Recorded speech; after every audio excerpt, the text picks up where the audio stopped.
So here we are out in the field next to the Bridestones, Steve. And Dave and Holly are back in the Bridestones, sitting down, perhaps experiencing something, having a chat, just going over whatever they're going over. But we're out here because there's something about this field, is there?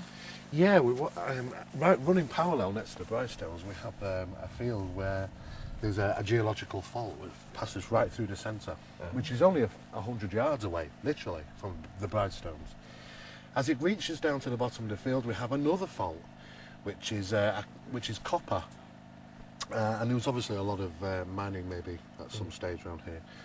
And these geological faults are renowned, basically, for Earth-like phenomena, those sort of experiences. Balls of light. So it's a natural phenomenon. It's a natural phenomenon, yeah. Many people would report over a period of time that they see balls of light, and they're gaseous. They tend to be plasma, and burning a range of colours, usually white, yellow, orange, those sort of colours.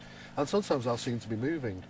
Many years ago, people used to refer to them as UFOs. You thought they were unidentified flying objects in the sky. Very similar to swamp gas, but that's a gaseous ignition. So could this account for, if you go back far enough in myth and legend, especially in the United Kingdom, things like will-o'-the-wisp? And most definitely, yeah. We would have had the reports of those type of experiences, will-o'-the-wisp you could call it, or even fairies, gentry. I mean, really? A lot of people will misinterpret the phenomena. I think over the last sort of 10 years, we've really got to grasp on this phenomena now. And we do know that it does actually happen. It's been recorded, it's been filmed, photographed, and even done in an experimental chamber on a smaller degree. A huge amount of EMF, or should we say GMF, geological magnetic phenomena. Right. It's the same thing, but it's generated from the ground. And if you're caught in that, it could adversely affect your mind. And you could also obviously claim to have had missing time as well. So you can understand how people could misinterpret that phenomenon. So you could bring in the idea that potentially earth lights, or the phenomenon that causes earth lights, would create something that might look like a fairy or a sprite or whatever, any of these mythological creatures we might have. At the same time as that phenomenon or something related to it might be causing a missing time thing. And today we call those UFOs. 500-600 years ago, they might have said, look, these are people who are taken away by the fairies and sprites for a period of time and then return from the fairy kingdom. Exactly. Yeah. I mean, as you go through the eras, you'll find that there's very similar accounts, but they're interpreted completely different.